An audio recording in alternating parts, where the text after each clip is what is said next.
There's an island in San Francisco Bay, an American military stronghold that was once considered impregnable. The water is cold, and the strong currents crashing against the rocks create an icy environment that makes it impossible to survive year-round.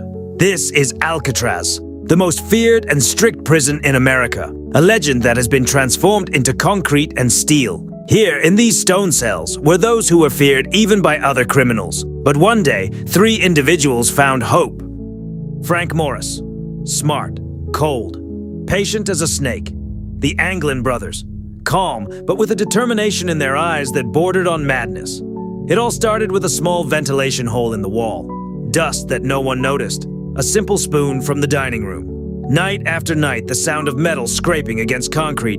The hole grew larger. Freedom drew closer. Fake heads remained on the beds beneath the blankets, paper mache. The guard shone his lantern through the bars, and when he saw the silhouettes, he went on, unaware that the cells were empty. Above the cells, in the pitch-black darkness of the attic, they worked tirelessly. There, in silence, they sewed a raft out of hundreds of stolen raincoats, even constructing a makeshift pump to inflate it.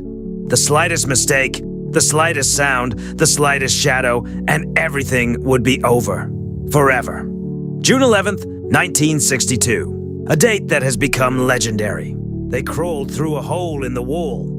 They walked silently through the attic, stepping over the beams. They descended through the pipe to the icy water to their flimsy raft. The raft was ready. Was it a rescue or a death sentence? There was only the icy bay and the fog ahead. No lights, no landmarks. Dark. The current was so treacherous that it could have carried them out into the open ocean, past the Golden Gate, to nowhere. In the morning, the guards burst into the empty cells, and the air was sucked out of the hastily made dolls. A massive hunt ensued with manhunts, boats, searchlights, and the FBI. The official version was that they had drowned, which seemed like the only logical explanation. However, no bodies were found, not a single one. The case was closed, but the questions remained. Years later, a letter arrived with a signature and details known only to one of the fugitives. Was it a cruel joke? Today, Alcatraz is a silent museum that attracts tourists, but the waters of the bay still hold an icy secret.